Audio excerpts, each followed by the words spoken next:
think, if I remember, when they, well, it was Kirsten's idea. I remember saying at the beginning, the whole retreat was Kirsten's idea, and when the opportunity came up because of the building works, I'm pretty sure I asked, can we have a month?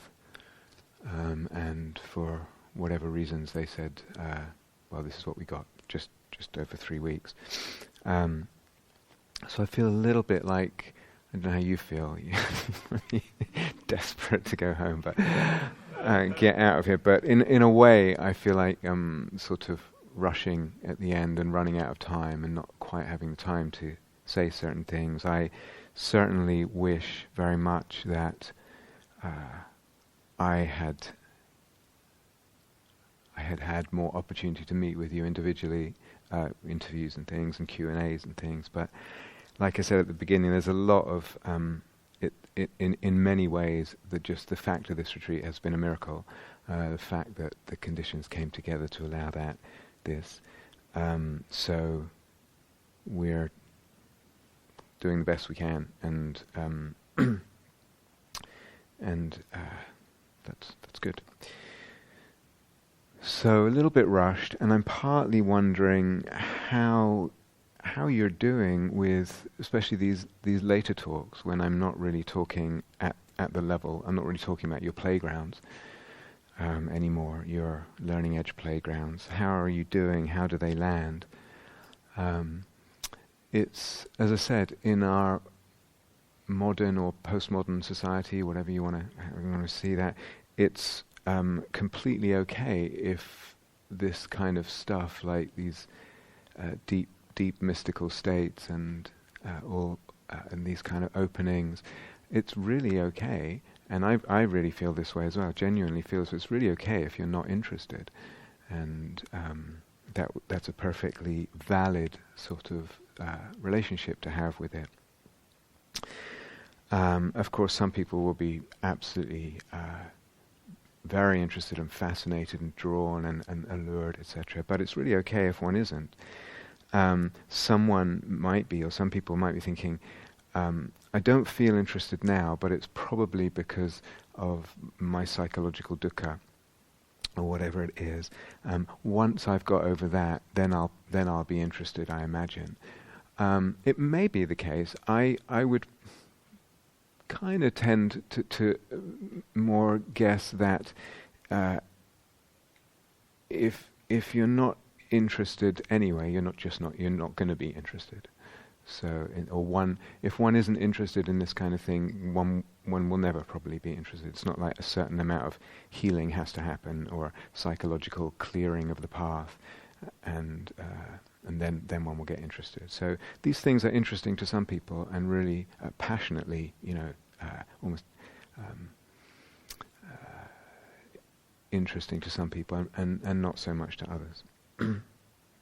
The technical information I've been putting, or the information about technique I've been putting out in these last talks, because we're not really talking about your, I keep forgetting that phrase, learning edge playground, because I'm not, for most of you, almost all of you at this point, not really talking about your learning edge playground. The technical information is really for later, and you can come, as far as I can tell, it's being recorded by like 3 or 4 different recorders, so it should be some unless there's like a worldwide internet crash, which it should be accessible to you if and when the time comes that these territories do become your learning edge playgrounds.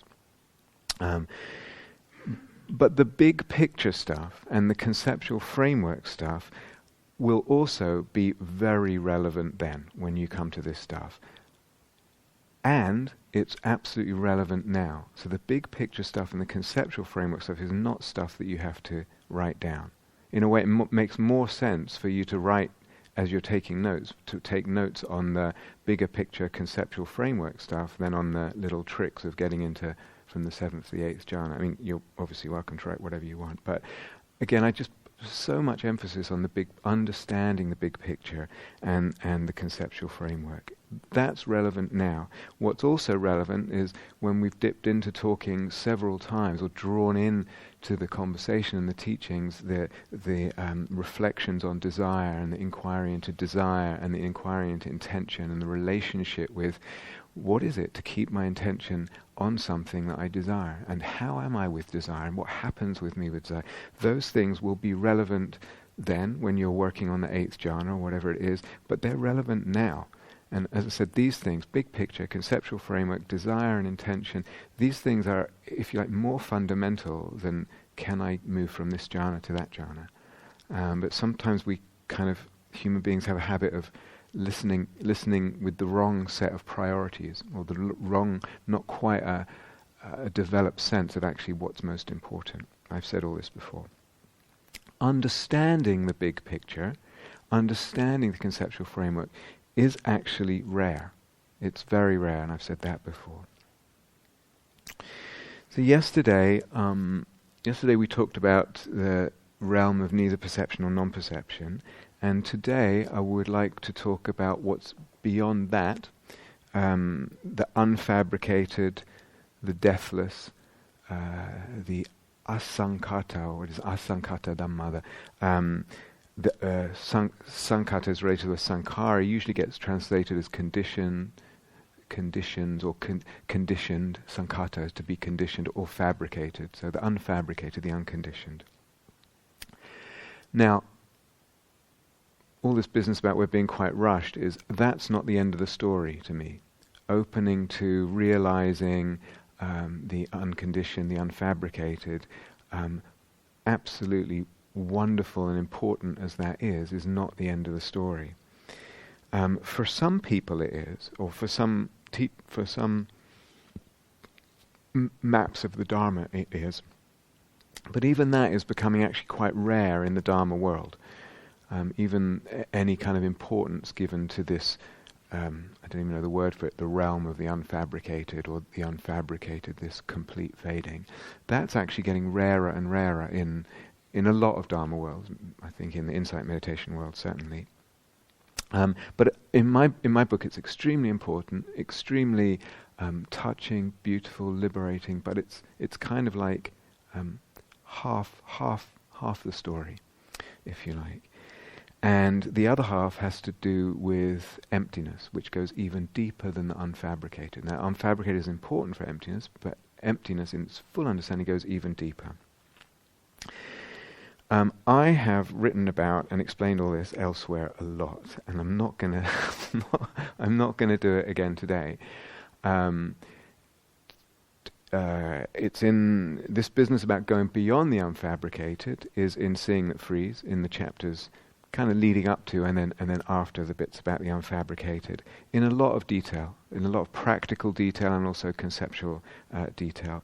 I've written and spoken about it, as I said, in a lot of detail, about the unfabricated, about how that opens up in practice, about what it means to go beyond it and how that opens up in practice, about the relationship of both of those stages to emptiness and liberation, and about the whole philosophy or the whole philosophical, the kinds of philosophical questions that are implicit in all that, about reality and how we know what's real, how we can trust what's real. So ontology and epistemology.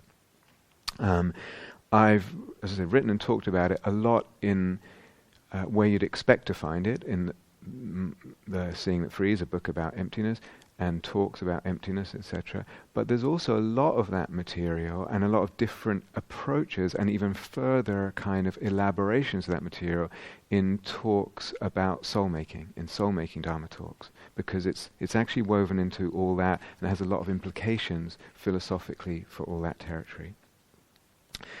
So I got a note saying, would it fit, is there any space in tonight's talk to be able to distinguish the terms dependent origination and emptiness, maybe also codependent arising, lack of inherent existence? I anyway thought of them as synonymous. So the short answer is no.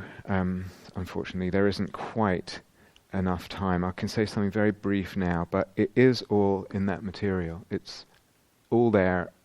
I think it's really, really clear. I really took a lot of trouble being really, really clear. Every word means something, implies something. Certainly in the writing and in the obviously the verbal teaching is a bit more loose, but it's there. So briefly for this, this isn't a talk about emptiness primarily. It's a talk primarily about the unfabricated, but briefly in terms of this question. So part of the problem is terms like dependent origination and emptiness get used in a lot of different ways in the Dharma. Even in the insight meditation world, you'll find that we could list, I don't know how many different ways they are used. And I would say the same term understood at very different levels, which a person might, using it at a certain level, might think, well, that's the total thing, that's the final level of understanding. But someone else might, or as I would rank those kind of as provisional levels of understanding. You understand? So it gets quite tricky trying to untangle all that. But briefly, dependent origination, we could say, okay, this book is a dependent arising, which means what? Well, someone sat down and spent a lot of time writing it. The paper had to come from trees. Someone had to cut down the trees and take it to a paper mill and make paper out of it. And then there was the ink, and however the person, the author, had to practice and study a lot.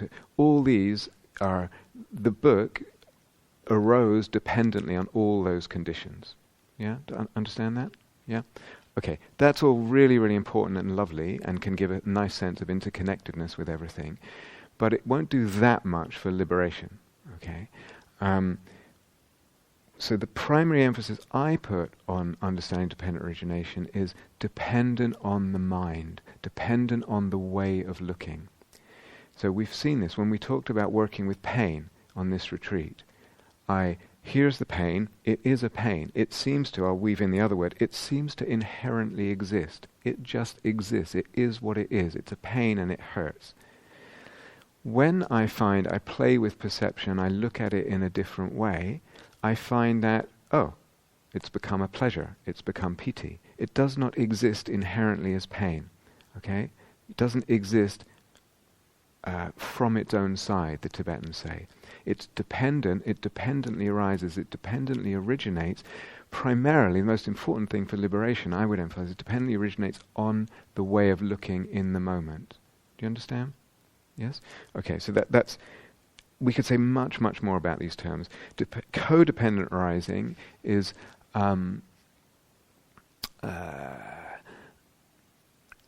just, let's say for now, just the same thing, and I'll weave it into later in the talk. Lack of inherent existence is at one level synonymous with emptiness or dependent arising. In other words, to say that this pain lacks inherent existence is, as many of you have seen for yourselves and felt for yourselves in meditation already, to say that this pain lacks inherent existence is just the same thing as saying, without my looking at it in my normal habitual reactive ways, it does not arise and exist for me as pain.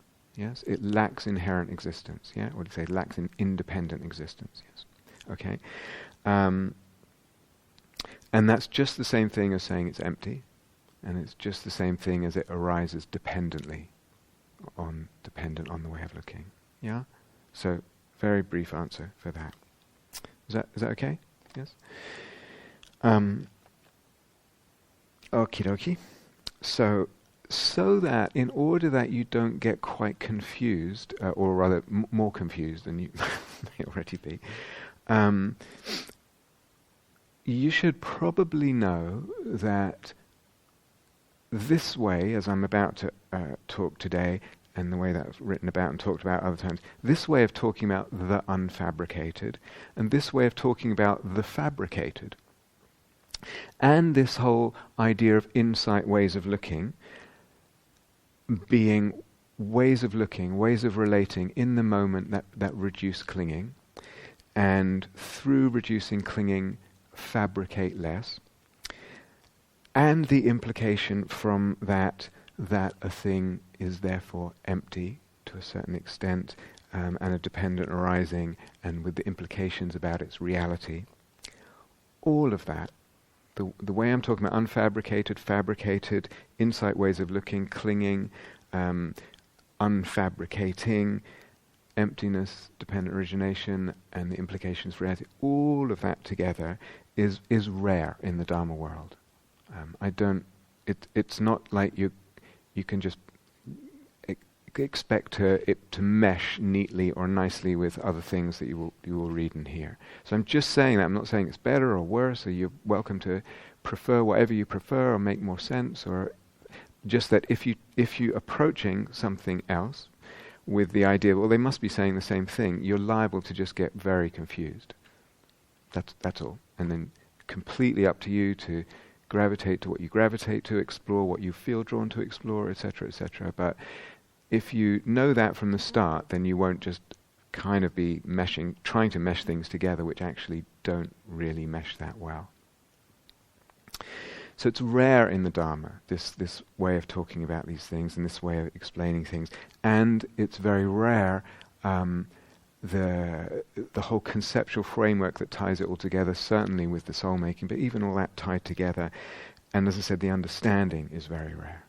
So it's very rare for people to really understand this yet. So there's a passage in the Pali Canon where the Buddha and Ananda are sort of hanging out, and Ananda, remember, he was the Buddha's attendant, so he probably heard, let's estimate, maybe 90% of the Buddha's teachings, something like that. Talks to monks, talks to nuns, talks to lay people, talks to kings and queens, talks to individual wandering ascetics, question and answer sessions, one-to-one interviews, etc. Over, I don't know how many years, but a long time. He was just there all the time, pretty much all the time. And he wasn't a thicko. After the Buddha died, he became an arahant, so he wasn't someone incapable. And they're hanging out one day, and he says, and the Buddha says something about dependent arising, and Ananda says, it's so clear to me. It's wonderful, this dependent arising. It's just as clear could be. And the Buddha turns to him and says, don't say that, Ananda. Don't say that. We're talking about something really profound here. Profound as a teaching, profound in its manifestation. So, just to contextualize this a little bit, and this is an interesting thing as a teacher, because I feel I'm talking to someone and they're like, oh, I don't understand, and then there's self-judgment, I'm so thick, I'm lost, I'm confused, and all this stuff. And actually they do understand. They do understand very well the beginnings of this thread. Remember I was talking about this whole thing, emptiness, fabrication, dependent arising. It's just a thread. It's the same understanding I'm taking from the most basic level that my mother could understand, who has not meditated for 10 seconds in her whole life and is not interested in anything. She can understand when she gets into papancha compared to afterwards. That was fabricated. That was less fabricated. There was something unreal there, and there was something, she would just say, real here. Yeah, it's the same thing. Papancha compared to normal consciousness, and you just keep following that thread. And the person says, I don't understand. Actually, you do understand. You're on the right thread, and you need to know that you understand and keep going. So there are some people like that, and they need encouragement. Actually, you do understand. Just keep following. Same inquiry. Just keep going. Don't freak out. Other people are a bit more like an under. Yes, I understand completely. I get it. It's wonderful. And I think you don't understand. You don't understand. So the question is, which one are you? And are you able to know which one you are?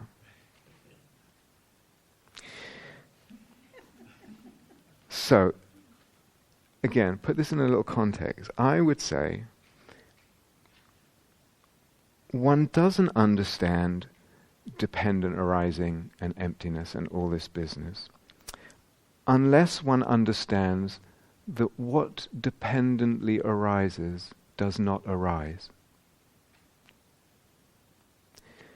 And one understands that that is the case for many reasons. What dependently arises does not arise. What is unfabricated is not unfabricated. Unless one understands that, one hasn't really understood all this business. What is unfabricated is not unfabricated.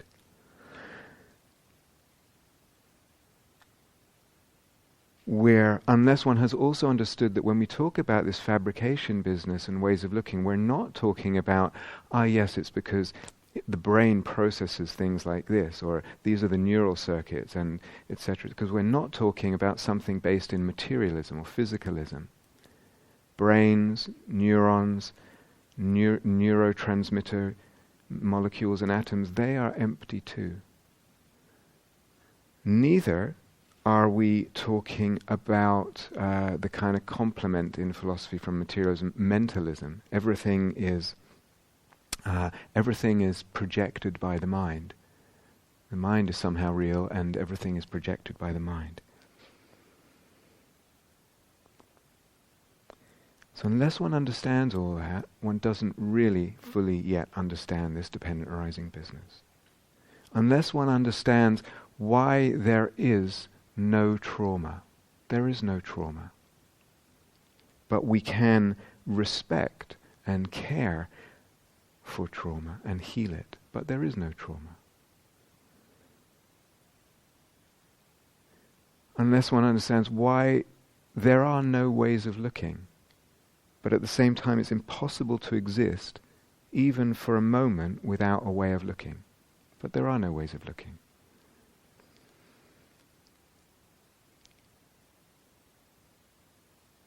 Unless one understands that things are not impermanent, but nor are they permanent. Unless one understands that there are no moments. There are no moments of time. One hasn't understood all this yet. Unless one understands that there are many things and at the same time there are no things. And in a way there's one thing only, or there's many kinds of versions of one thing only. Or there are infinite things. All these are true. Many, none, one, infinite, and none of them are true. Unless one understands that there is no suffering and there is no liberation. And unless one understands that emptiness too is emptiness, one hasn't fully yet understood dependent arising. So, if you're one of those people who think that you have, that's great. I could go on. We could go on adding to this list. But I need to. We're talking about something very profound, and I'm not going to be able to explain it all today.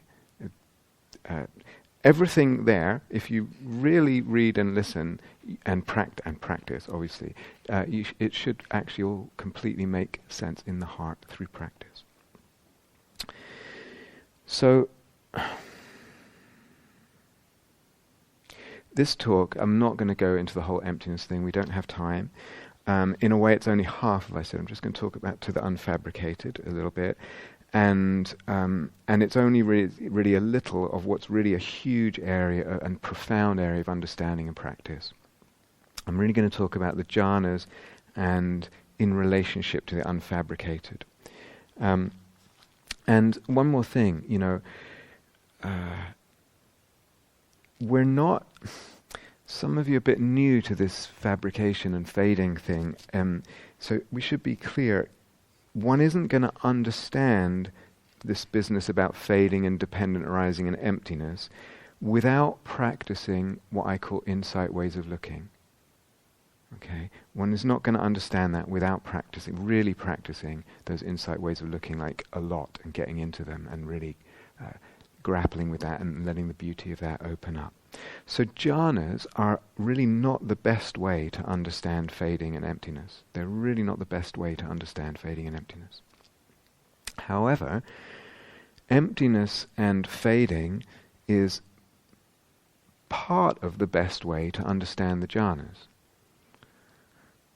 That's not quite a contradiction what I said. Jhanas are not the best way to understand fading and emptiness, but fading and emptiness are part of the best way to understand the jhanas, along with what we talked about, development of sensitivity and attunement and deep resource, etc. So partly the reason I've been going on about emptiness and all that and ways of looking is because it forms the best and most coherent way of understanding the jhanas and placing them coherently in a much bigger picture of the Dharma, a picture which makes sense of a lot of possibilities, including soul-making Dharma, but even without soul-making Dharma. Okay, so that was all before I even start, but so it's interesting. Whether people use the word or not, fabrication, I would say that most insight meditation teachers use the idea of fabrication. They may use that word or not use that word. So when people talk about papancha, whether they use the word fabrication or not, they're suggesting that it's what we call a fabrication, in both senses. It's something that the mind has just concocted. That's another word. It's a concoction. It's a construction. And with this double meaning that we have in some languages, it's also a lie. And that contrasts with what usually implicitly is something unfabricated, something real or reality, something true or truth. Yeah? So do you understand? Even if a person isn't using that concept, it's there woven into most insight meditation teachings. Fabrication is a construction, a concoction by the mind, and what is not real, it's a lie in some ways. So that unfabricating the fabricated, or not fabricating, is just part of practice. It's part of what is kind of conveyed in any any Dharma teaching, let alone just insight meditation teaching. Not fabricating or unfabricating the fabricate is part of practice, and more than that, implicitly or explicitly, there's an ontology woven. Ontology means a view or philosophy or belief about what is real. So when people talk about papancha, it's even if they don't use the language real or fabricated, the way they talk and the jokes and the humor of it, it's clearly like, wasn't that funny because it was completely not real, right? You understand this? So even if a person doesn't pull all this out, there's fabricated and unfabricated as notions that, does this make sense? So there's an implicit ontology, implicit view of what's real, and there's an implicit ontological hierarchy that goes. Sometimes it's drawn out, it's made explicit. More often it's implicit. It's not actually talked about in this way, but sometimes it is. In other words, clearly the real is better than the unreal, is preferable, right? That's woven into it as well, right? And wrapped up in all that, there's a value judgment involved. It's better. This is a waste of time, this is ridiculous, this is worthless, this is or even harmful, etc. Most of the time, that's just sort of spun into the rhetoric, into the teaching rhetoric, sometimes verbally and sometimes not verbally. And it's not just in insight meditation, it can also be in kind of pop versions of Zen. If you get a bit conceptually, you just get hit on the nose with a stick or whatever, and it's conveying something about what's real or not real, because reality is what's not bound up with concept. Do you understand? Whether one, very rarely is there actually a big probing of the philosophical questions and psychological questions here. It's usually conveyed more, not subliminally, but non-verbally, non-philosophically, usually. So whatever kind of Dharma we're talking about, not just insight meditation, that's observation. So what is this unfabricated that people may be suggesting or pointing to, or kind of is there implicitly without being named, and what is the fabricated, again, whether they use those words or not. So unfabricated, maybe, we've touched on this, it's basically what is not papancha, as I just said. So when there's the absence of papancha, we are not fabricating.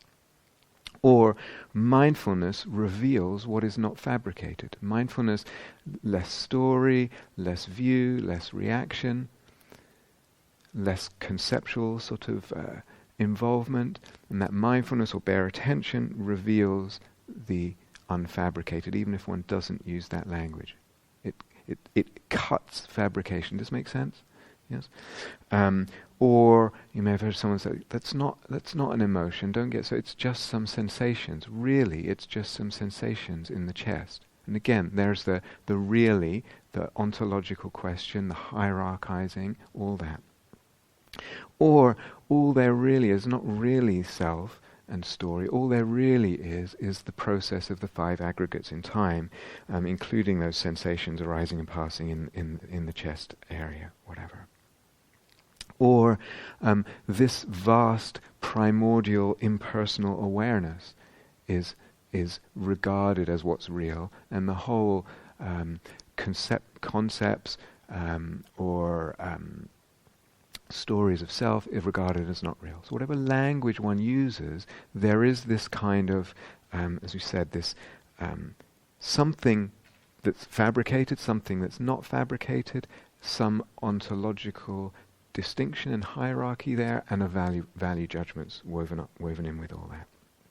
So when I use the word unfabricated, I don't mean I certainly don't mean what is revealed by bare attention. I certainly don't mean what is there, visible to us, sensible to us when there is no thought. I certainly don't mean what's sensible to us, perceivable to us, for us when we're calm, without papancha, without making a fuss in the world.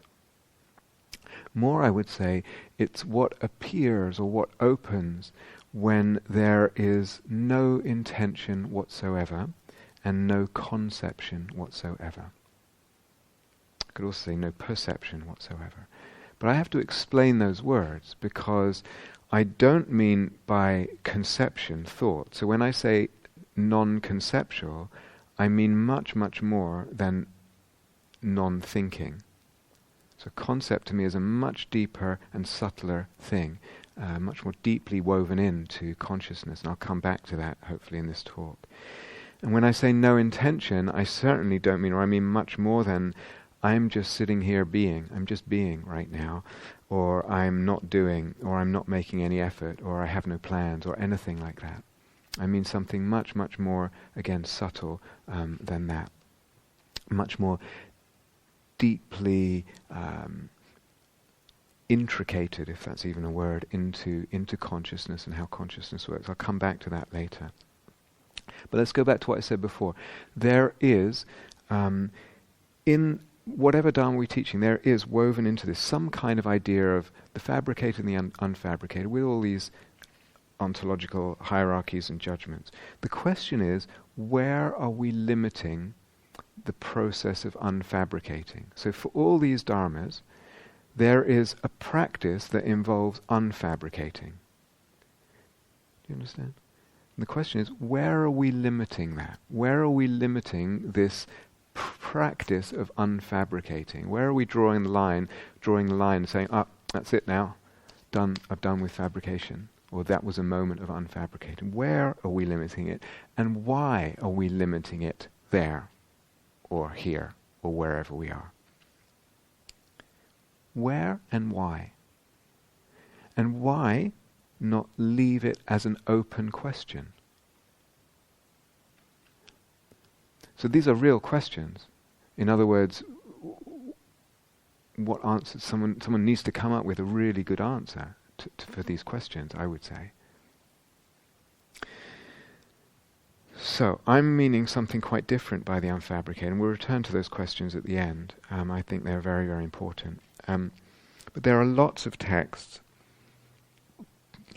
There are lots of texts where the Buddha describes unfabricated, at least to my reading of them, that sound like what I'm talking about. I'm not going to be able to find them, but let's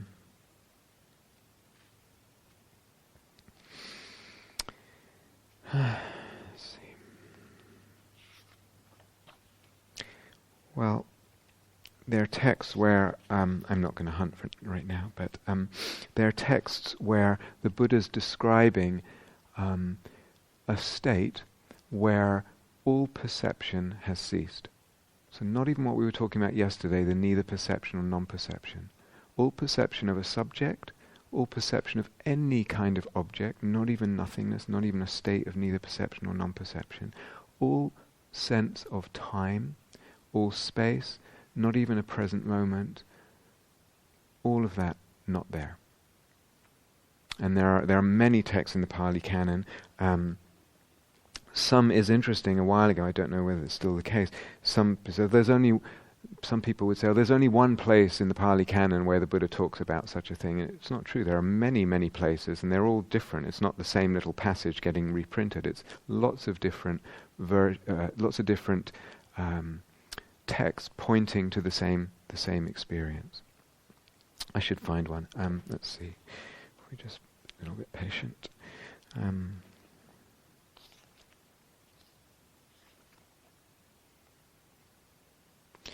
Well,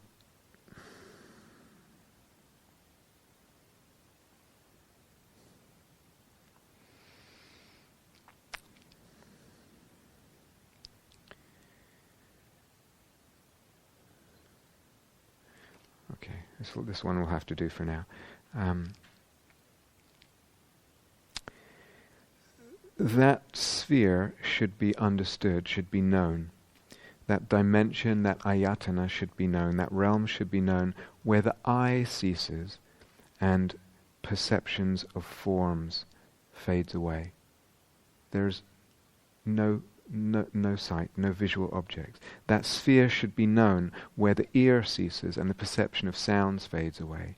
That sphere should be understood, should be known where the nose and smells, the tongue and taste, the body and perception of tactile objects fades away. That sphere should be understood where the mind ceases and perception of mental phenomena fades away. And by mental phenomena, it doesn't just mean thought. It means any mental perception. So perception of a jhana, perception of the neither perception or non-perception, perception of nothingness, any perception at all.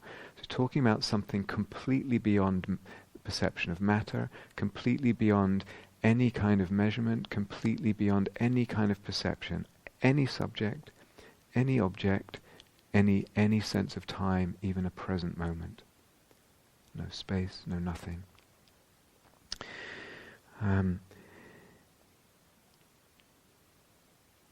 So, as I said, there used to be, I don't know if I think it probably still is the case, there's people who say, no, there's only one passage, but actually, and it's in Seeing That Frees, if you're interested, there's many, many passages that in different ways describe such an opening and such a realm, place, whatever we want to call that.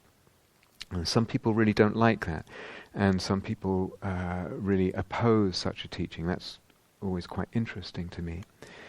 Some people use some of those passages or use words like the unfabricated, but if you listen to what's being said or if you follow the teaching, they're actually using unfabricated synonymous with awareness, often vastness of awareness, and claiming that is the unfabricated, that is the ultimate, or that's the nature of mind, or whatever.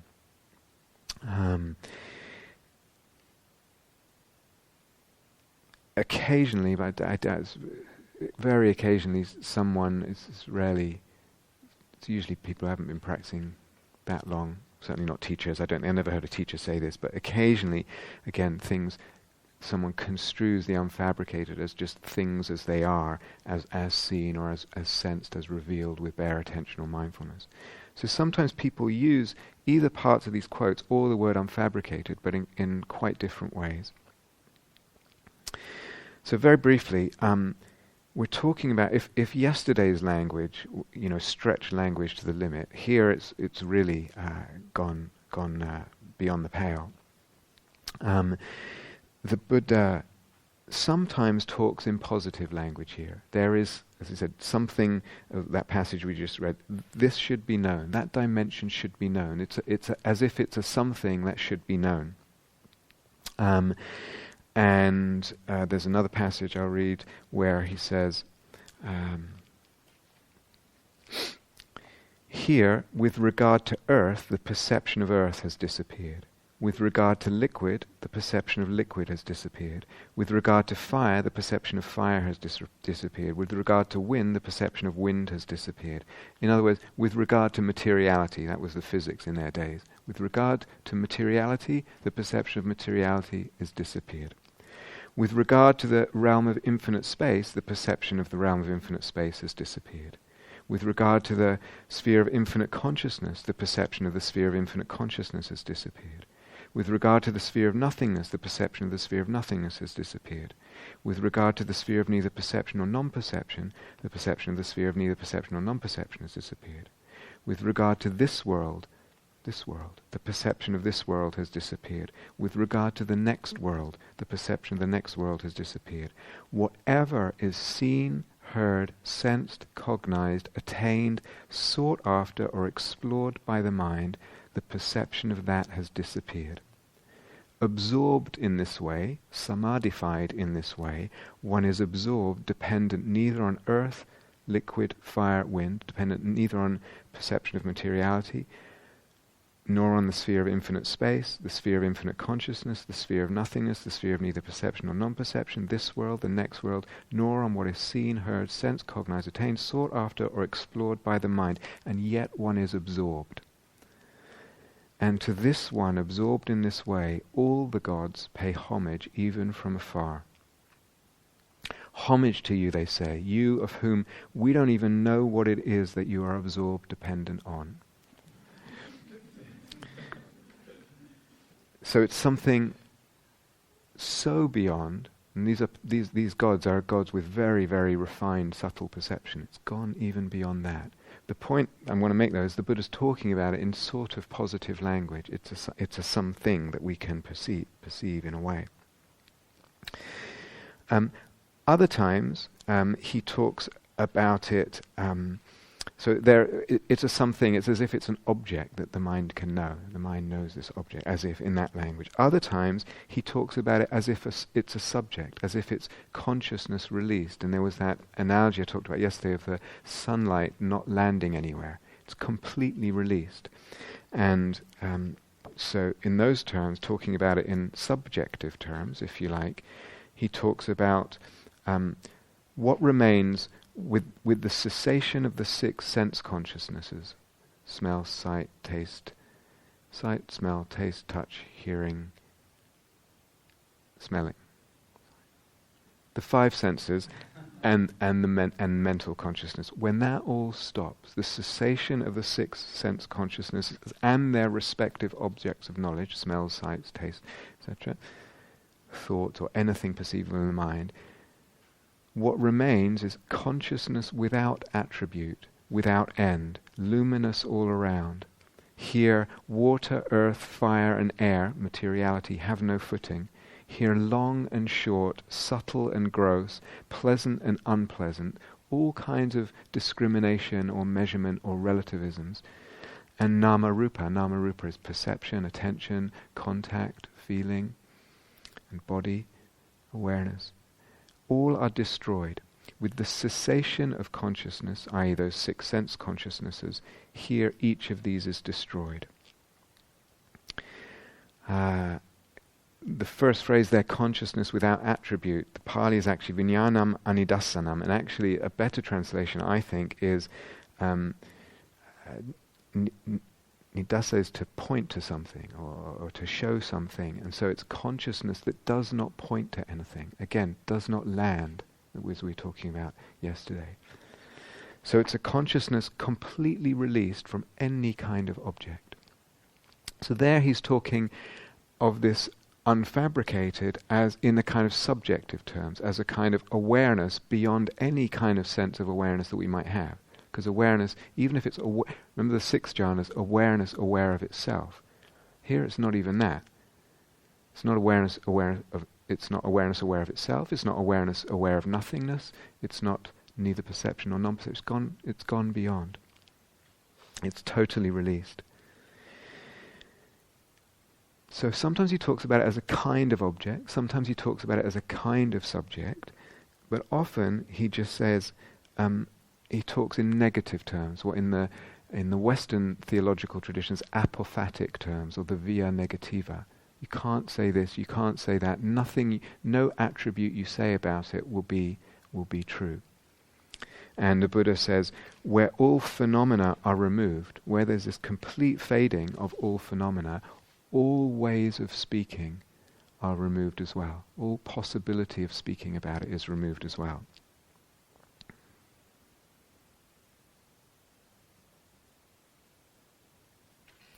So there are more often than not, the Buddha talks about it in negative language. It's the cessation of this, it's the fading of that, it's the unfabricating of this, and the whole thing is pointed to apophatically, negatively, this mystery, this what is totally beyond what the mind can grapple with or even understand in any kinds of conceptual ways.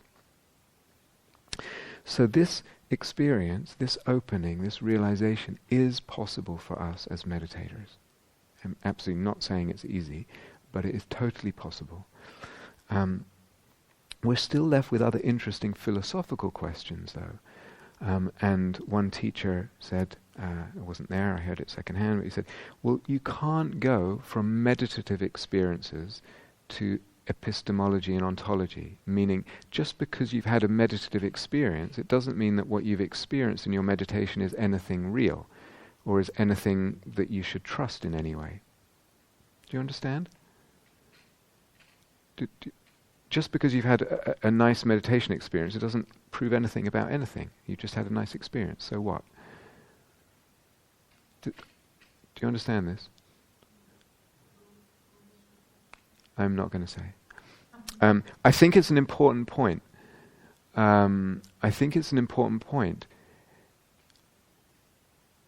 Just because I've had a meditation experience, what does it prove about the reality of what has opened to me in my meditation? How can I be sure that that points to anything real? That I can trust epistemology, that I trust that knowledge, that it's pointing to something ontologically real? What I would respond rather is, fair enough, that's true. I cannot 100% guarantee an epistemology based on meditative experience. No one can. What are you going to argue? How are you going to construct a philosophical argument that would do so? But the question I would have is, okay, but where does your epistemology come from? And how will you prove your epistemology? Whatever your epistemology, meaning what are you believing to be valid knowledge about reality? That's what epistemology means. It's connected with ontology, what is real. Are you going to say, this world of matter that everyone agrees on, that's real?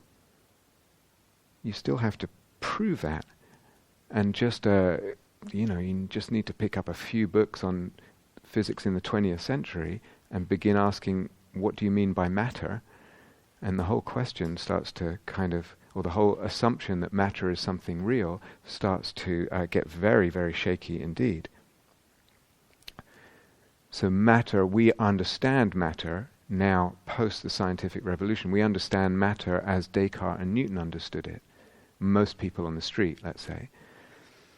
But come, for example, the quantum revolution, Niels Bohr, one of the fathers of quantum physics, basically he said, everything we call real, everything we think of as real, is made from things we cannot call real.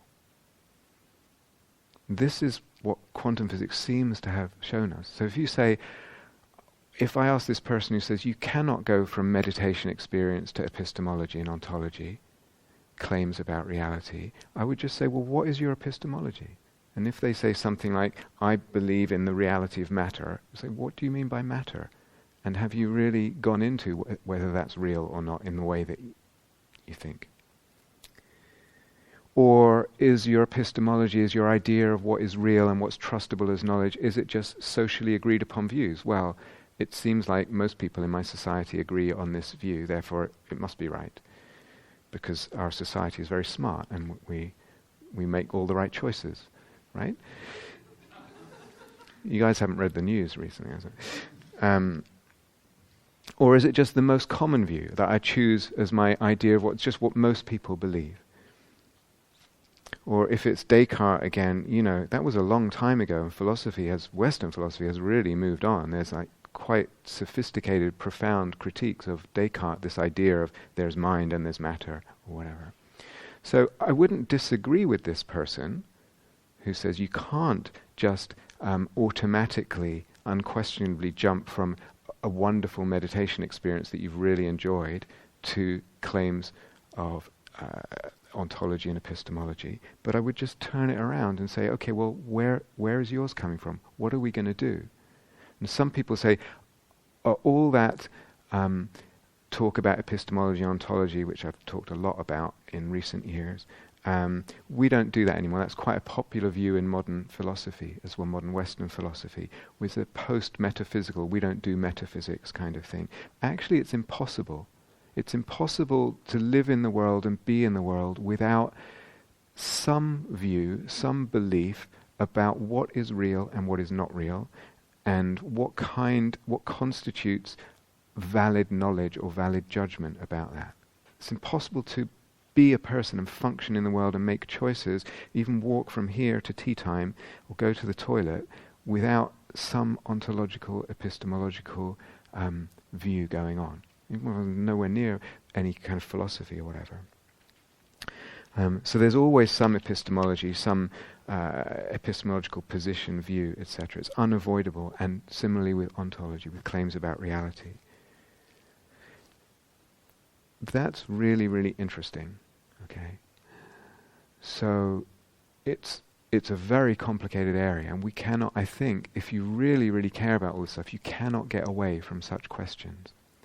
So someone who says to you, well, you can't just glibly jump from your meditation experience to claims about reality or this thing that you've opened to as real, they're in the same boat about whatever they believe. They're just glibly jump, and it's easier for them because they're not questioning or not even realizing what they're assuming, or it hasn't been brought into question. But there are profound, difficult questions here about epistemology and ontology.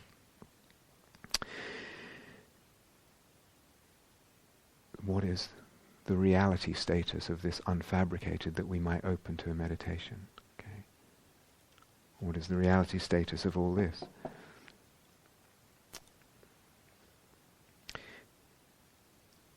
I'm mentioning that. I'm not going to dwell on it now. I've talked about it a lot elsewhere. Question though, meditative question. How does this most wonderful of wonderful openings open? How, as meditators? The Buddha says it's a fruit of gnosis. Gnosis, Gnosis, which means it's a fruit of deep insight. In other words, it comes about only through deep insight. We're not just talking about a state of samadhi or concentration. So you can get to the 8th jhana, so just by concentrating. I start with my nostrils, whatever, if I'm doing that method, I just concentrate. The first jhana opens, I let that mature, let the mango ripen. The second jhana, third, fourth, fifth, all the way to the 8th. I haven't done any insight at all. I could have, as we said, the more I get into it, there's more insight ways of looking that open up these jhanas. But for this one, the unfabricated, I cannot get there without insight. It's not just a natural state of concentration that will open. It's not just a samadhi that will naturally ripen. And again, this is all in Seeing That Frees and explaining what kinds of insights and how we go about that. We're going to give a very brief sort of tour of a few possibilities and take them from the Buddha. Instead of what I've said in Seeing That Free. So here he is talking. Actually, it's Ananda. Actually, the first example is from Ananda, and he says, there is the case where a monk enters and remains in the first jhana. He notices that this first jhana is fabricated and willed. Is fabricated and willed. It has intention in it. He discerns whatever is fabricated and willed is inconstant and subject to cessation. Staying right there, he reaches the ending of the effluence. The ending of the effluence is just another word for complete awakening, complete enlightenment. Ending of greed, hatred, and hatred and delusion.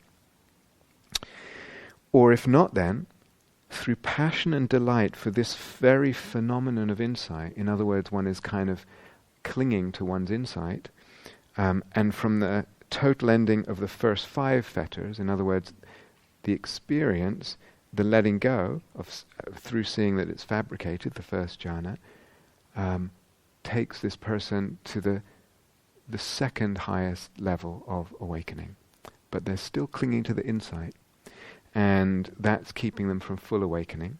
So they're a non-returner, and therefore he is due to be reborn in the pure abodes, there to be totally unbound, totally to reach nirvana, never again to return from that world. And then he repeats it, and under-repeats it with the same, with the second jhana, with all the way up to the realm of nothingness, and also with states of deep Brahma Viharas, metta, karuna, mudita, and upekkha. So these states, these very stable states, are used as objects of for insight ways of looking. And here, particularly, is saying, is fabricated. It's fabricated, with the implication, therefore, it's dukkha. It's unsatisfactory. And because one is regarding it that way, there is in that moment, there's the reducing of clinging, and because there's reducing of clinging, there is less fabrication. Yes, there is value judgment in that moment. In other words, it's fabricated, it's unsatisfactory. There's a kind of dismissing. Neti, if you know from the other Indian traditions. I'm not wanting what's fabricated. Well, this is all the subtext of fabricated fabric. I'm not wanting what's fabricated. I'm looking for the unfabricated. I want what's unfabricated, and therefore not dukkha. You understand? This is all implicit in the way of looking. So here it emphasizes what is fabricated is impermanent. The Buddha talks about 3 kinds of dukkha. There's dukkha, which means just what's painful. It's dukkha because it hurts, this backache. There's anicca dukkha, which is it's dukkha because it's impermanent. So even this happiness, even this joy, even this love is unsatisfactory, is dukkha because it's impermanent. You understand? Can't fully forever satisfy me. The third one is something like sankhara dukkha, sankhata dukkha. It's dukkha because it's fabricated. Now that means more than to say it's impermanent. Because of everything we've been taught is fabricated, it's something that doesn't have inherent existence. And therefore it's kind of in some way, or viewed from a certain perspective, it's dukkha. Okay. So this is one method. You take a jhanic state up to the realm of nothingness, or you take a nice, stable Brahma Viharic state, metta or whatever, and you view it as fabricated, in the moment, again and again, fabricated and therefore unsatisfactory. And because of that, there's less clinging, and because there's less clinging, there's less fabricating, and see where it goes. And the instruction here from Ananda, and if you really develop this practice, you can go deep, deep, deep, deep, deep. Maybe all the way. Okay, second example, and let's find that. So, the Buddha says, I tell you, the ending of the effluence, again, the ending of greed, aversion and delusion, meaning total awakening, the ending of the effluence depends on the first jhana. I tell you, total awakening depends on the first jhana. And then he gives an analogy which is probably a little bit confusing, so I'm going to leave that and just read what he says technically. There is the case, let's just do that. There is the case where a monk enters and remains in the first jhana, and he describes the first jhana, piti and sukha born of withdrawal, withdraw from the hindrances, accompanied by vitakka and vichara. The monk regards whatever phenomena that are connected with form, feeling, perceptions, fabrications, and consciousness. In other words, the 5 aggregates: form, Vedana, perceptions, fabrications, and consciousness. He regards them as inconstant, stressful, a disease, a cancer, an arrow, painful, an affliction, alien, a disintegration, a void, not self. Okay, so here's the jhana, and now one is looking at the elements that make up the jhana, or some of the elements. Actually, he's looking particularly at the jhana factors here, right? We said there are 5 factors in the first jhana. Are you following this? And one's looking at them, insight way of looking, in the moment, and looking at them in these ways. Now, all that list of adjectives there, they are inconstant, stressful, a disease, a cancer, an arrow, etc. We can actually put them into 4 baskets. Okay, there's a lot of repetition there, basically. We can put them into the baskets of the 3 characteristics and 1 of emptiness, voidness. So the 3 characteristics are dukkha, which is unsatisfactory. It is, as I said, a disease, a cancer, an arrow, painful, an affliction, stressful, etc. All that. That they're just similar words for saying is dukkha. Yeah, it's unsatisfactory. Yeah. So it's the first characteristic. Are you following this? Yeah. The second basket is the second characteristic, impermanent. And here we have words like inconstant, a disintegration, etc. So it's the second characteristic, the second characteristic as an insight way of looking. Yes, I'm looking at the jhana factors right here in the jhana. So I have to have enough sensitivity, enough malleability, enough attunement of mind to be able to know the jhana really well, and then kind of look at the individual jhana factors with these insight ways of looking. Does that make sense? Yeah. Third basket is the third characteristic, what's known as the third characteristic, and that's that it's not self. So when he says it's not self, and also when he says it's alien. It's not self, it's not me, not mine. None of this. The piti is not me and mine. The sukha is not me, not mine. The ekagata, the concentration, all the rest of it is not me, not mine. We're looking at it with the insight way of looking of anatta. It's anatta, again and again. Yeah? The fourth basket is avoid. Not avoid, but avoid. You understand? 2 words, yeah, thank you. 2 words, avoid. So, I think this points to the understanding. They're not just not me, not mine. They're not just anatta, but they have no phenomenal self. They are empty of having a phenomenal self. The piti doesn't exist inherently. The ekagata, the whatever, it's void. It's empty of inherent existence. Void and empty, interchangeable words. Okay, and that's an interesting word. Sunya is the Pali, and sometimes people occasionally say to me, "Oh, well, the only place the Buddha really talks about emptiness in the Pali Canon is 2 suttas with emptiness in the title." But actually, there's all kinds of teachings about emptiness of phenomenal self.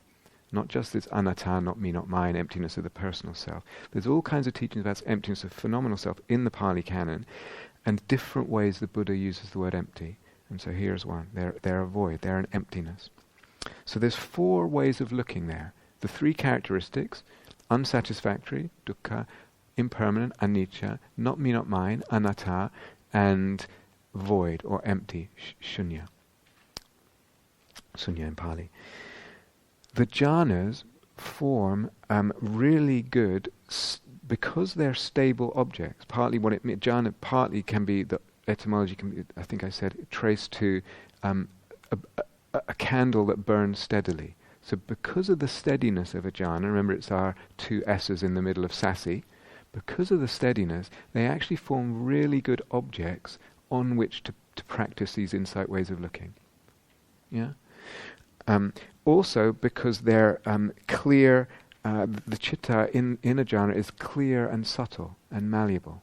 It's a optimum. What do they say? Location. They're really good places to practice this. But all this stuff we're talking about is after you've really mastered and become familiar with a jhana. Then you need to get practiced at your insight ways of looking. So all this we're talking about, it's a long process of development of practice, but incredibly beautiful and incredibly freeing and gratifying. But it takes time, to develop all this. So earlier in the retreat, we said, why is it such a great place to do this? Yes, a stable object. Yes, a clear and subtle chitta. But already in the jhanic state, there is a little less fabricating, right? We've almost defined the whole jhanic spectrum that way. And that means the self is less fabricated at that point. And what do selves do? They go me, mine, me, mine, me, mine, me, mine, me, mine. They appropriate, right? So that the habit of me mining is already a little bit less. So it becomes easier than usual in that space to just see things as not me, not mine. Yes? So the anatta practice is easier. It's easier to let go because of the well-being. And especially if you're confident that you can get this jhana back. It's not just, oh my God, I had this amazing experience once and I just need to cling on to it, because once you've gone in and out a lot, you don't get attached to jhanas anymore. I used to say it's like in this country, thank goodness for us, that I'm not going to get super attached to water. I mean, there's water there, but I actually don't know how old that is. But if I want water, I know I can go to the tap. It's just there. When I don't know that there's a tap there that I can turn on and off, then my relationship with water gets very, attached and difficult, and understandably so. But once in and out of the jhanas, we can actually let go quite a lot in the jhanas, because it's a well-being that it becomes much. We're less attached to. We're more used to. We trust it can come and go, and it's easier to let go there. And also, as I said, impermanence becomes obvious. So that's also one of the reasons why they're prime spaces. Here it says, who is this talking? This is the Buddha, and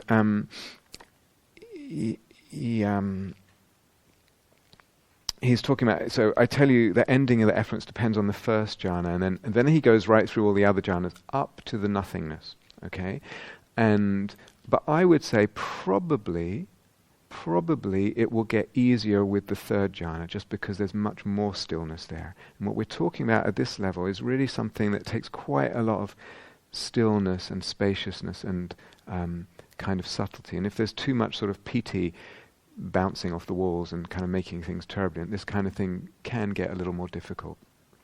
But theoretically, I think it's possible. It's probably much easier from the third jhana onwards, but not past the realm of nothingness, because in the neither perception or non-perception, it's you need to actually perceive things here. You need to perceive what the jhana factors are. You need to be able to almost make clear things. And in the neither perception or non-perception, that's partly what defines the state. Is almost like I'm not quite perceiving anything. Yeah? Again, I said that only a Buddha can do this in the realm of neither perception or non-perception, not an Arahant, not anyone else. So he goes through the same thing with all the jhanas, and again he says, I've missed a bit out. So he regards whatever phenomena that are connected with the aggregates there. Sorry, I've made a mistake. This one is concerned with the aggregates, not with the jhana factors. So the 5 aggregates that are present in the jhana factors: body, feelings, perceptions, mental formations, fabrications, and consciousness. And he regards them in one of these 4 ways: dukkha, anicca, anatta, or sunya. Yeah? And does that, and then he turns his mind away from those phenomena because there's a letting go, and having done so, inclines his mind to the property of deathlessness, the amara, what is deathless, this unfabricated. This is peace, this is exquisite, the resolution of all the ending of all fabrication, the relinquishment of all the paraphernalia of being. the ending of craving, dispassion, cessation, unbinding, or nirvana. And again, it says, staying right there. In other words, staying right there, he reaches the total liberation. Or if he, she, they are a bit attached to their insight there, which is, after all, quite an extraordinary level of insight, if they're a bit attached to it, then they get only as far as the non-returner, and they're, according to this, reborn only in the pure abodes, the heavenly realms, the highest heavenly realms, and in those realms they will come to full awakening. There to be totally unbound, never again to return from that world. So, first jhana up through nothingness, and then he says, thus, as far as the perception attainments go, that is as far as gnosis penetration goes. In other words, that's what I said before. You can only do this kind of insight way of looking on up to the realm of nothingness, because from there you're not really perceiving anything to get enough of a handle on it. Yeah? The aggregates. Okay, third passage. Are you okay with this? Yeah. Here the Buddha's talking about Sariputta, one of his chief disciples, and says, monks, Sariputta is pandita, which can get translated as wise. It can also get translated as skilled. He's pandita, he's wise or skilled. He is, the translator here has of great discernment. It's actually mahapanyo, of great, you could say wisdom, you could say discernment, you could say insight. You could also say, and what I'd like to put the emphasis on, because that's what the passage is talking about, is Sariputta has great skill in insight ways of looking. And that's exactly what the passage is talking about. Monk Sariputta is wise and skilled, of great insight, of deep insight, of wide insight, of joyous, rapid, quick, penetrating insight. Note the joyous. Yes, joyous. This insight way of looking approach, as I said yesterday, it's a joyous way of practicing insight. There's no way it can't be. I mean, maybe a little bit here and there, but basically, because you're looking, because you're relating in a way that unbinds right then, you feel that the taste, you feel it in your body, in the consciousness of some degree of unbinding, some degree of release from suffering, and therefore it is joyous. Beautiful spaces open up. So, why is he all that? Because there is the case where Sariputta enters and remains in the first jhana. Whatever qualities there are in the first jhana, and then he lists again the jhana factors, the 5 jhana factors which we've had, and then he lists things like contact, feeling, perception, intention, consciousness, desire, persistence, mindfulness, equanimity, attention. The list could go on a little bit. He ferrets them out one by one. Known to him they arise, known to him they remain, known to him they subside. He discerns. So this is how these qualities, not having been, come into play, come into being. Evam, this is how. Such is the way they do. Remember we had this brief discussion, I think Andrew asked about the Satipatthana Sutta, and how it can so easily be read and heard and translated as a teaching on impermanence, missing this how. So this is how these qualities, not having been, come into being, and how having been they vanish. He remains unattracted and unrepelled with regard to these qualities. Independent, detached, released, with an awareness rid of barriers. He understands there is a further escape, there's a further nisaranam. And pursuing it, he confirms that there is. And that further escape is the second jhana. And then he goes through the same thing, all the way up to the realm of nothingness.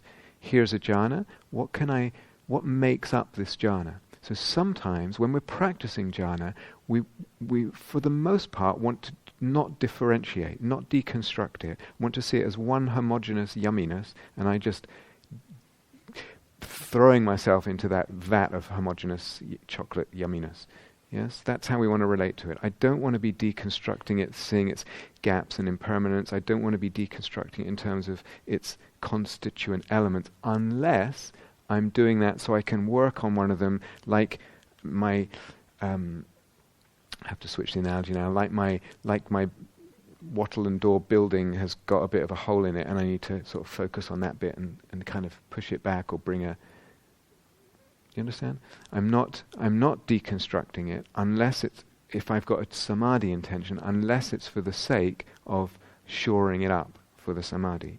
But now we're in an insight way of looking. We are really interested in the discerning, in the seeing what's going on here, what are the elements here, and bringing into play an insight way of looking which changes my relationship with those elements very, very powerfully, very potently. All this is extremely subtle, but it's absolutely doable with practice. So I put so much emphasis on this sensitivity, attunement, etc., taken to extraordinary levels, but absolutely possible. And if I can do that, then the whole thing begins to unfabricate. In this example, he's going stage by stage through the jhanas.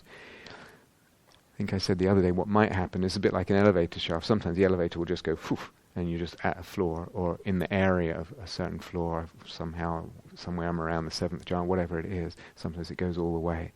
But here, there's a kind of stage by stage. He's stopping at every floor. So, this word...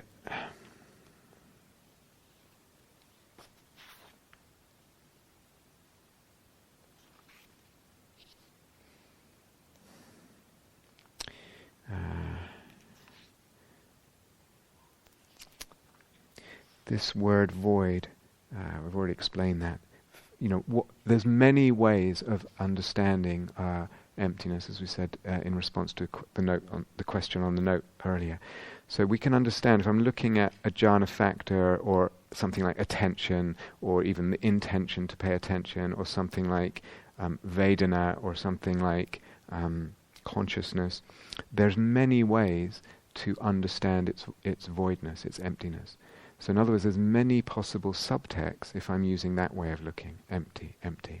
One of them, though, could be fabricated, which one might have already understood. I see that when I practice letting go, this fades, therefore it's fabricated, therefore it's empty of inherent existence.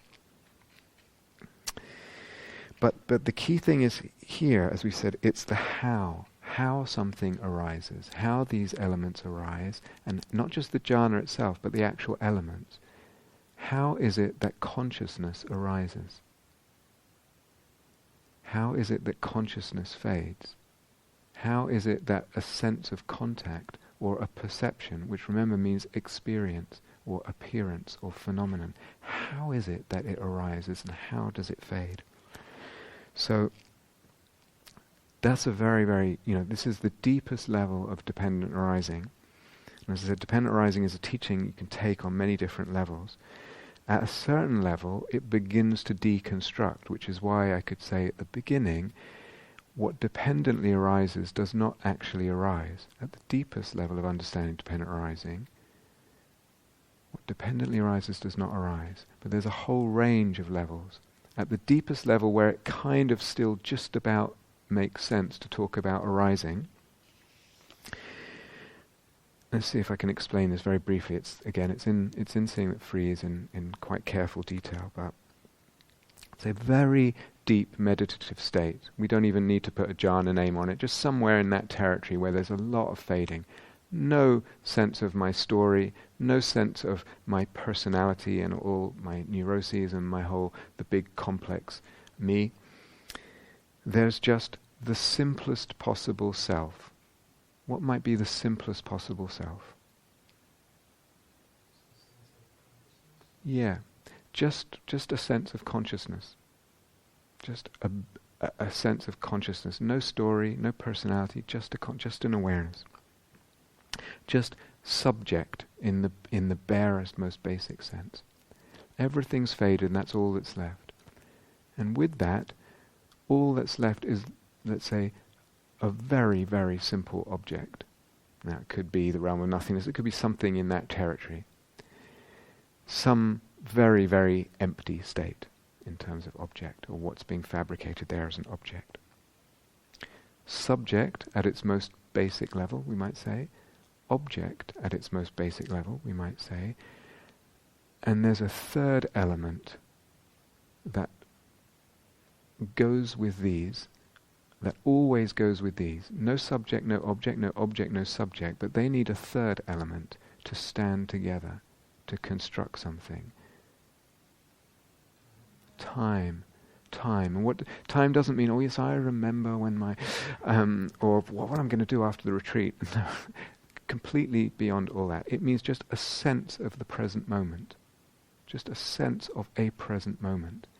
Now, implicit in a sense of a present moment, I would say implicit, without any thinking, without any, is a subtle sense of a future moment and a past moment.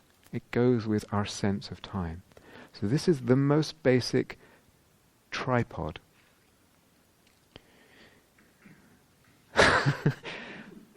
3 legs propping each other up. They need each other. Take away any one of, generally speaking, there's always exceptions, but generally speaking, take away any one of these legs and the other 2 come tumbling down. The other 2 get unfabricated. So this is the most basic perception. This is way down there at the low end of unfabricating. Here's this thing about conception and intention. So I would say this barest subject, this most subtle subject, most unconstructed subject with an extremely unconstructed object and the barer sense of time, it still has pregnant within it conception and intention. There is the sense, subject recognizes a something other than it. And subject self, by sankhara, karmically, is invested.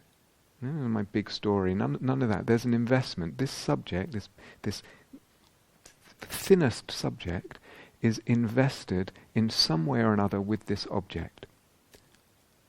I like it, I want more of it. This is not linguistic. I like it, I want more of it, I want it to stay around. I want it to increase, I want it to decrease, I want it to go away. I want to keep it just as it is. There's an intention on the subject's part in relation to the object. Do you understand? It's what subjects do. This is karma. This is sankhara. This is the wheel of samsara at the most basic level. There's a conception of time. I'm not thinking about time. And there's a conception of an object. I'm not thinking about an object or a subject, but it's woven into the very perception. There's a conception of subject, object, and time. And woven into that, there's an intention, some intention or other, to do with what happens in time, some investment on the subject's part, to do with the object about what then happens in the next moment. So implicit in a sense of a present moment, the barer sense of time is implicit a sense of a next moment. And there's investment in what will happen in the next moment for this subject. So there's already clinging there. It's wrapped up in the most subtle intention and the most subtle conception. And this is this most basic tripod. This is propping up samsara. And the concept, so we say these, come back to that, these 3 arise together. They go back to the question on the note. They dependently co-arise. It's not like first there is a subject sort of sitting around, what's this called when you drumming your fingers, waiting for an object and waiting for time. Or that there is time waiting for, which is also quite interesting if you know something about very recent developments in physics. But they arise together. But here we're even saying they arise together. We're really at the edge of what language and conception can. Because arising is something that happens in time, and now we're talking about the arising of time. They arise together, they go together. There's language exactly at this point. This is the limit, I would say. This is the limit of conventional language in terms of how deep we can go with understanding the arising and passing of things and dependent arising. They arise together. They are not separate. Subject, object, time. They're not three things, but nor are they one thing, and nor are they nothing, no things. And nor are they many things, and nor are they infinite things. Really. I mean, they're not. You could see them in all those ways, but really, they're not any of those. So, typical avidya, typical ignorance delusion, has this believes in this conception: there is a subject, there are objects, and there is time. That's the basic that basic conception is avidya. Out of that basic conception comes inevitably these intentions in some way or another for the next moment in regard to this object, or I want a better object, or whatever it is. Not talking about any thinking at all. It's so subtle. But that's basic avidya, propelling samsara, propelling the wheel of dependent origination at the most basic level. In the conception, in this most basic conception, is the avidya. Out of that most basic conception, not even out of it, but wrapped up with it, is this stream of sankhara, intention. That's another of intention as what fabricates. I'm invested, I'm clinging, I'm pushing, I'm pulling in the most subtle ways. When we understand what's happening here, understand they're not three, understand they're not one, understand it's not nothing, when we understand how this arises through this conception and through the intention and the clinging, at the moment we understand that, or rather, let's put it this way, when I am meditating and I bring that understanding and I use it as an insight way of looking, I take this is what's going on here. There's a conception of subject-object time, and it propels, or it's wrapped up with it is this movement of intention, of clinging, very, very subtle. When I understand that, and I plug that in as a way of looking, I understand what's going on. Therefore, these things are fabricated. These subject-object time are fabricated. They're not unfabricated. Time is a fabrication. They're not. Yeah, and I understand how they arise together. Then we could say, okay, at that moment, avidya is much, much, much less. In that moment of employing that insight way of looking. Does this make sense? Avidya, the foundation, or if you will, the first link of dependent arising. We've just decreased it radically at that point. And so we're not pumping in to the wheel of dependent arising. We're not pumping the liquid into samsara. Samsara means to flow, sara, to flow, into that flow. We're not pumping the liquid in, because the avidya squeezy liquid box thingy has got no liquid in it, or very, very little liquid in it. Does this make sense? And then our tripod collapses. Unfabricating. Total unfabrication. No time, no subject, no object. No present moment. No awareness in the usual sense of what we mean by awareness, or in any big vastness of awareness, or something like that. So, as I said, that we're talking about something very, very subtle, but actually very, very doable if I approach it in the right way. Thus he trains himself.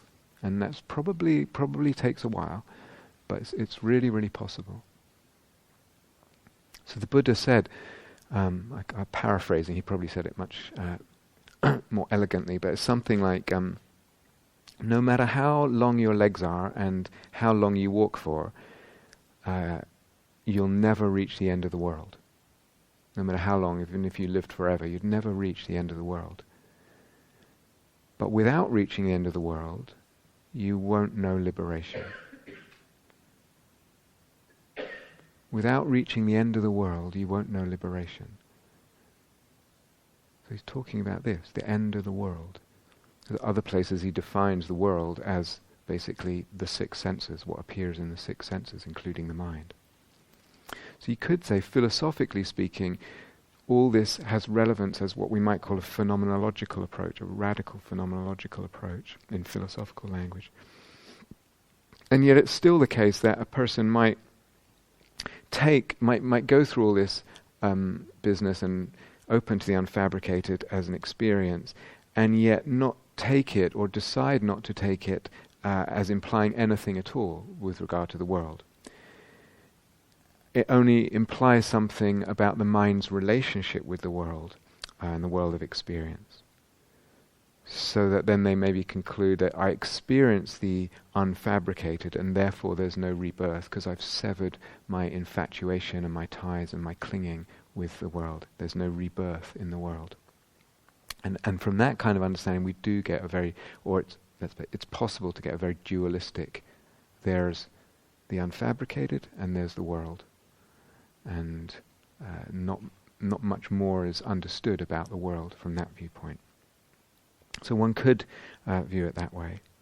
One could also hear all this, and I think sometimes people do, or partially read about it, and view it as a kind of what we call in philosophy mentalism. In other words, all this world is just there is no materiality. It's all materiality is an illusion, and what's real is the mind, and the mind projects this world.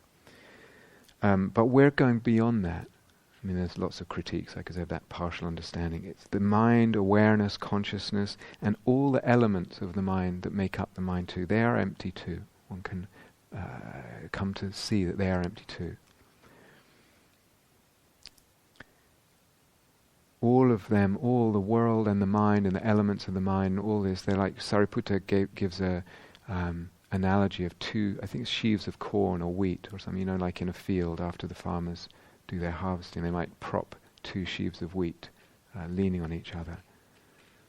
The whole thing, mind and world, awareness, the elements of the mind, they all prop each other up. That's also partly what means dependent co-arising, like the tripod. They're not really separate things. They're empty of being really separate things. But they're not one thing. Some people, what I've described here, in very briefly, kind of rushing through, what I've described here is not only beautiful as a practice, but profoundly liberating for their life. Let's say most people. We go back to the epistemology question. I'm still left with, well, how do I know I can trust this, what this means? But I'm not going into the epistemology thing right now, but for some people it's convincing enough. That's totally convincing, and that does it for them.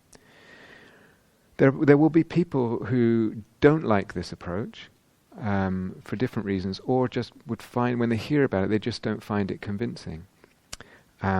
This whole idea of less fabricating and exploring that meditative journey of less fabricating. So there are other approaches to emptiness that are possible, and again written about them in Seeing That Frees.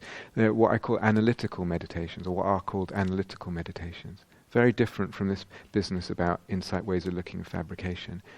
But we can, through these analytical meditations, you can come to understand it's impossible for something to have inherent existence. It's just another way into emptiness. Okay. So going back to something I said at the beginning, if a person, again, says, as I said, fabrication, whether they use that word, whether I use that word or not, fabrication, what we mean by it, is an important concept. Fabrication is an important concept. For example, seeing papancha as fabrication, and then, I see you, Mara, seeing its fabrication, letting go of it, and then, that one's with the unfabricated. So papancha in the common sense of the word, there's actually, when the Buddha uses it, he means something much more subtle, I think. But anyway, we'll keep it at that. So fabrication is an important concept because we see, for example, the difference between the papancha mind and the mindful mind, or the mind of bare attention.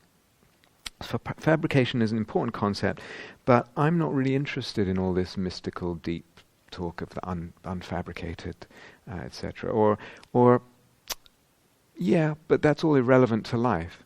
What's that got to do with life? This kind of thing. Or it's only for some people, that thing. Fabrication is important as a concept for everyone, but this business about unfabricated, it's only for some people. I would say, are we not then making an artificial distinction, or drawing an artificial, an arbitrary line between everyday life and the mystical? Because again, as I said at the beginning, why? Why have you, why has a person drawn the line about what is fabricated, where they have drawn it? Why there? First of all, where exactly have you drawn it? And why there? Do you understand the question? The principle of fabrication, as I said, the principle of fabrication, the principle of clinging, the principle of the relationship between clinging and fading, it's the same, and it's one spectrum. And as I said, my mum can understand. There's papancha. I have to explain to her a bit what clinging means at that gross level, and she understands. Oh yeah, when I just calm down a bit and relax a little bit, then it all fades. But basically, it's the same principle. There was the fabrication, then I let go of the clinging, and the fabrication, the papancha, faded. It's the same principle. It's one spectrum, all the way from that to what we've been talking about this evening. It's one spectrum. There's one principle, actually a really, really simple principle running all the way through. It's only, perhaps, that preconceived, unquestioned ontological assumptions or views about beliefs about what is real, are somehow dragged in to what's actually one spectrum, what's actually a coherent system. And then these preconceived assumptions about reality just make a division in that spectrum, and I end up dividing the spectrum and actually making it a bit incoherent. Do you understand? Okay, last thing. Again, someone might say, well, and we talked about this yesterday a little bit with the realm of neither perception or non-perception. So someone might say, well, what's this totally transcendent, unfabricated got to do with me? What's it got to do with life? What's it got to do with my life?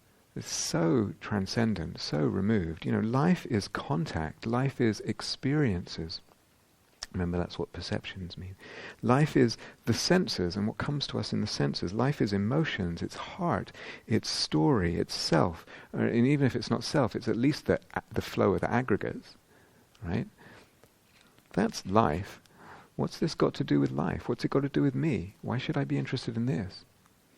Already in the fourth jhana we talked about the quietening of emotions. And they're part of life. So we're in the jhanas, we're getting used to this unfabricating. Again, it's one way of understanding what's going. It's probably the most helpful way of understanding what's going on in the jhanas. They're not, 100th time on this retreat, they're not states of deeper concentration and ability to keep your mind unwavering on one object, etc., etc. So already in the fourth jhana, there's a quietening of what we might view as life. And there's hopefully a kind of opening to the beauty of this which is sort of halfway or a lot less like life than we think, than we're used to thinking. So what's it got to do with me? And again, we talked about this before. It may be that a dualistic understanding and a dualistic sense of the world and a sense of things comes out of all this. There is the unfabricated, this wondrous mystical release and opening, and something that is completely beyond conception, completely beyond perception. There is the unfabricated, and there's the world of the fabricated. And they're really different, they have no connection, And this is clearly better than that, and I don't want to be reborn. I just want to, whatever the word is, dissolve, unbind. Nirvana means unbind, is one of the etymologies. Vana, like a vine, you wrap things in vines. Nirvana, I just want to unbind in that, not be reborn. So it could lead to a kind of dualistic understanding, absolutely. Could, doesn't have to. Sometimes what happens for a person opens to this kind of experience, and then it's as if that unfabricated then can be, at least at times, a sense of it shining through the world of experience, the world of matter, the world of phenomenal reality. The light of the unfabricated shines through. The song of the unfabricated blows through. It casts a light on this world. It casts its light on this world. Or it is the light behind and through the phenomenal world. Or it gives a kind of space and context to this world, and the comings and goings and the ups and downs of this world. So that's much less dualistic, right? Have to be careful though, because remember we talked about the after effects of perception on perception. By now it should be clear there are many possibilities for what could be perceived as shining through. It could be the joy of the second jhana, as some people have reported very beautifully. That can shine through, or the third jhana, or the realm of this or that. Yeah. So there is this possibility, I think, of a sense of the unfabricated shining through, but we have to be careful in our discernment. Is it the unfabricated, or is it something else?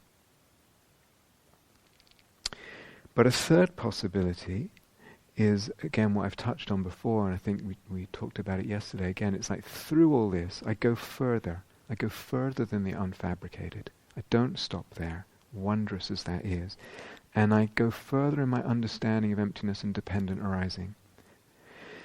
And I realize through that, I sense through that in my being, in the fibers of my being, in my consciousness, I sense through that this, again, we run out of language, whatever the words might be for something, for participation so profound that it's beyond the word participation, for an intimacy and an involvement so intimate and involved and close and deep that it's beyond what we usually mean by words like intimacy and involvement.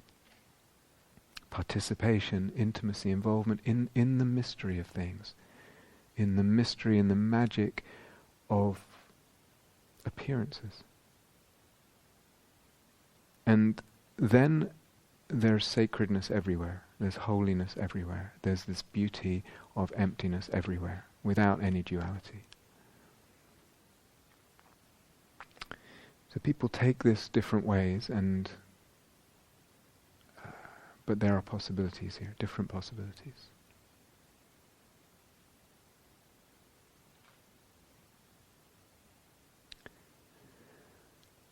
Okay, let's have some quiet together.